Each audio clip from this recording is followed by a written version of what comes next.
Bienvenue sur Africa 24 dans cette nouvelle édition du QG Weekend. Voici les titres de l'actualité.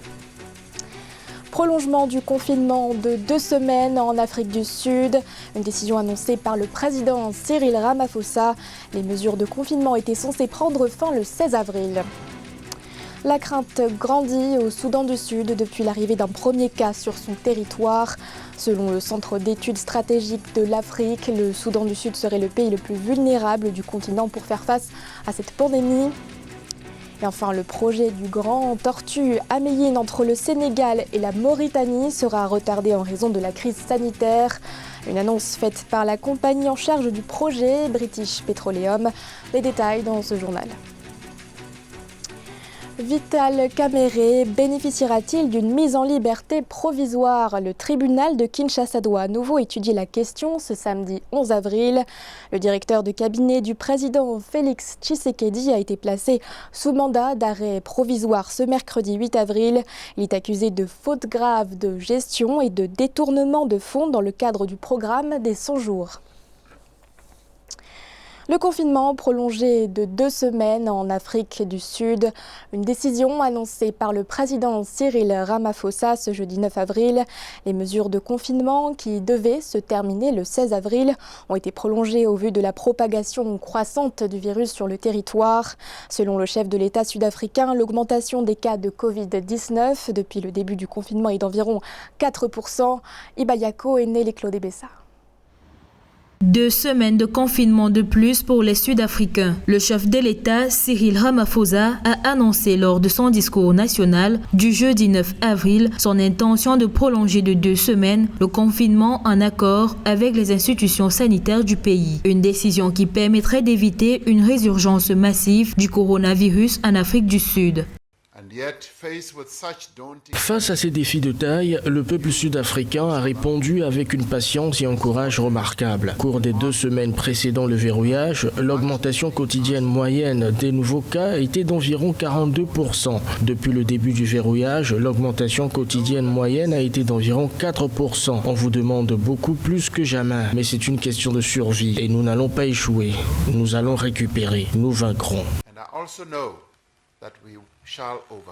Parmi les autres mesures annoncées par le chef de l'État lors de son discours, on dénombre une intensification du soutien économique aux entreprises et aux travailleurs afin de les assister au mieux lors de cette crise sanitaire. Les dépistages seront intensifiés dans les centres de santé et le gouvernement sud-africain a donné l'ordre de création d'un centre d'information à temps réel lié au Covid-19. Il faut peut-être penser à un confinement sectorisé où on va, compte tenu de la promiscuité et de l'interaction beaucoup plus poussée entre les individus, on met probablement des forces de l'ordre et de défense pour essayer de respecter les mesures et les gestes barrières. Le président sud-africain Cyril Ramaphosa a souligné l'importance de la prise au sérieux des différentes mesures de sécurité. Un effort symbolique a été de réduire d'1 tiers les salaires du président, ministre et sous-ministre durant 3 mois afin de redoubler d'efforts et d'alimenter le fonds spécial Covid-19. L'Afrique subsaharienne devrait entrer en récession en 2020 à cause de la pandémie de coronavirus. Une première depuis 25 ans, selon les prévisions de la Banque mondiale, dans un rapport intitulé Africa's Pulse 2020. La chute de la croissance est vertigineuse. Elle passe de plus 2,4% en 2019 à un taux compris entre moins 2,1 et moins 5,1% en 2020. Les précisions d'Aïssatou Bari. Selon le rapport Africa's Pulse 2020, évaluation de l'impact du Covid-19 et des réponses politiques de la Banque mondiale, l'Afrique subsaharienne se dirige tout droit vers la récession. Dans les 2 scénarios, optimiste où la pandémie est de courte durée ou pessimiste de longue durée, dans le premier cas, le recul est de moins 2,1% et dans le deuxième, de moins 5,1%.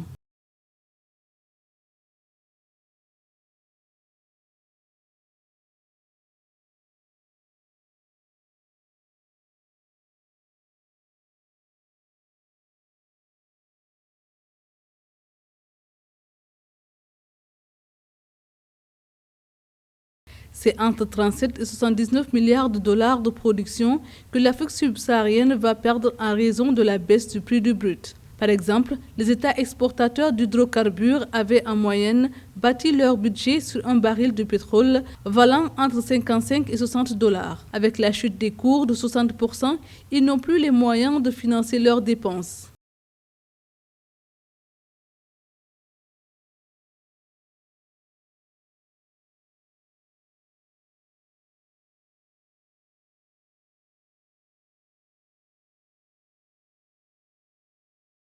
Les trois plus grandes économies, le Nigeria, l'Afrique du Sud et l'Angola, sont menacées d'un recul de 8 points de pourcentage. Dans ce contexte, la Banque mondiale recommande de préserver le commerce intra-africain qui seul permet de mutualiser les stocks et les productions des uns et des autres, ainsi que le gel de la charge de sa dette. En 2018, cette charge a représenté 35 milliards de dollars. La crainte est vive au Soudan du Sud en raison de la pandémie de coronavirus. Le 5 avril dernier, le pays recensait son premier cas de Covid-19. Et selon le Centre d'études stratégiques de l'Afrique, le Soudan du Sud serait le pays le plus vulnérable du continent pour faire face à cette pandémie. Et pour cause, la précarité de son système de santé, la densité de ses zones urbaines et 6 années de guerre civile. Zahra Mohamed Moutiou et Nathalie Mo. Le Soudan du Sud le craignait depuis plusieurs semaines et avait même renforcé les mesures pour s'en prémunir, mais l'information est tombée, le pays a confirmé ses premiers cas de Covid-19. Il s'agit d'une employée de l'ONU originaire des Pays-Bas, d'une touriste de retour du Kenya voisin et un troisième cas a également été confirmé ce jeudi. La situation au Sud-Soudan n'est pas une situation isolée. C'est une situation qui se vit pratiquement dans toute l'Afrique subsaharienne où on a des sociétés tellement ouvertes qui ont des difficultés qui permettent de détecter facilement les cas dans la société. Malheureusement, ce sont des pays qui font plutôt des copies des mesures européennes qui ne sont pas forcément adaptées à la vie socio-économique et environnementale des pays d'Afrique subsaharienne. Le pays est désormais confronté à la pandémie. Le Soudan du Sud, qui sort à peine de 6 années de guerre civile et où tout est à reconstruire, c'est le cas pour le système de santé dans ce jeune État où plus d'1,5 million de personnes sont déplacées à l'intérieur du pays. Près de 200 000 habitent dans des camps de fortune sans accès aux infrastructures sanitaires, rendant dès lors quasi impossible l'observation des mesures barrières. Les Sud-Soudanais s'inquiètent d'une crise sanitaire de grande ampleur. L'Organisation des Nations Unies qui se retrouve au Sud-Soudan actuellement est essentiellement casque bleu. Ils ne peuvent pas être au front de la situation puisque ce n'est pas leur cahier de charge, mais ils peuvent mettre la main comme une aide, comme l'armée le fait déjà un peu partout. Plus d'1,5 million de cas d'infection par le nouveau coronavirus sont officiellement recensés dans le monde. L'Afrique reste à ce jour le continent le moins touché par le Covid-19. Mais nombreux sont ceux qui redoutent qu'il ne devienne le prochain épicentre de la pandémie. Au Nigeria, la Banque centrale a ajusté la valeur du Naira face aux autres devises internationales. Un ajustement qui concerne notamment le dollar américain, la devise la plus utilisée dans le cadre des échanges extérieurs. Depuis le 22 août 2016, la monnaie nigériane s'échangeait au taux de 305 Naira contre 1 dollar. Le 20 mars 2020, elle est passée à 360 Naira pour 1 dollar. Aïssatou Bari. Le Nigeria a décidé de dévaluer sa monnaie, le Naira, par rapport au dollar américain, devise la plus utilisée dans le cadre de ses échanges extérieurs. La monnaie nigériane, qui s'échangeait depuis le 22 août 2016 au taux de 305 Naira contre 1 dollar, est passée à 360 Naira pour 1 dollar.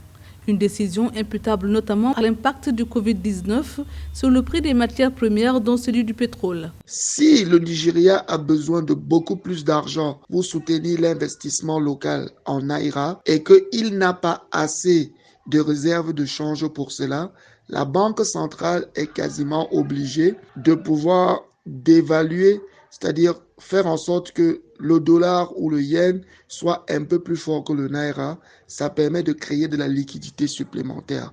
L'institution d'émission monétaire a aussi autorisé que le dollar américain puisse se vendre officiellement sur le marché libre des devises à 380 Naira contre 360 précédemment, et ce dans une proportion de 17,9% pour le taux de la Banque centrale du Nigeria et de 5,5% pour le taux recommandé sur le marché. La chose positive, c'est que la Banque centrale pourra justifier la création d'une quantité supplémentaire d'argent parce que lorsqu'on dévalue une monnaie, on donne la possibilité d'augmenter la quantité des unités de cette monnaie dans une économie. Mais les risques qui sont associés à ça sont des risques d'inflation parce que dans une économie comme le Nigeria, le fait que le naira soit plus faible va nécessiter qu'on sorte beaucoup plus de naira pour pouvoir acheter des biens à l'étranger. Par prudence, les investisseurs étrangers ont réduit leur engagement en capitaux étrangers. Cependant, cette décision de conjoncture vient simplement s'ajouter à des défis macroéconomiques élevés depuis l'année 2019. Le pays a vu ses réserves de change se rétrécir, passant de 42 milliards de naira en septembre 2019 à moins de 39 milliards de naira au début du mois de janvier 2020. Dans l'actualité également, un nouveau cas d'Ebola recensé à Beni en République démocratique du Congo. Après 52 jours sans nouveau cas, le ministre de la Santé, Eteni Logondo, a annoncé ce vendredi 10 avril le décès d'une personne des suites du virus. L'annonce a été faite au cours de la réunion du comité d'urgence du règlement sanitaire international sur le virus Ebola. Parmi les participants, des équipes de l'OMS et des agences de l'ONU. Le projet Grand Tortue à Méhine entre le Sénégal et la Mauritanie sera ralenti en raison de la crise sanitaire. Une annonce confirmée ce mercredi 8 avril par la compagnie pétrolière British Petroleum en charge du projet. Pour rappel, l'infrastructure doit permettre aux deux pays de produire 2,5 millions de tonnes de gaz naturel liquéfié en moyenne par an. Philomène Tine. Le méga-projet de Grand Tortue, qui doit faire du Sénégal et de la Mauritanie des producteurs de gaz dans 3 ans, est actuellement en train de subir les effets néfastes du coronavirus. La société BP, British Petroleum, qui était prête à démarrer l'exploitation en 2022, est revenue sur sa décision en raison de la pandémie du Covid-19. La pandémie vient en fait une raison pour beaucoup d'entreprises d'avoir des problèmes de matériaux, mais aussi même de travail, parce qu'en fait les conditions de travail ne sont plus requises. Dans tous les cas, la projection d'une année me semble un peu exagérée. 6 mois serait un idéal. C'est dans un communiqué diffusé mercredi 8 avril que le pétrolier britannique a fait savoir que l'unité de gaz naturel liquéfié flottant ne sera pas livrée en 2022 comme initialement prévu. À cause de la propagation du Covid-19 dans le monde entier, son navire flottant de production de GNL ne pourra pas être réceptionné. Alors la plateforme ne pourra entrer dans les eaux sénégalo-mauritaniennes qu'1 an plus tard et il n'est pas possible de raccourcir ce délai.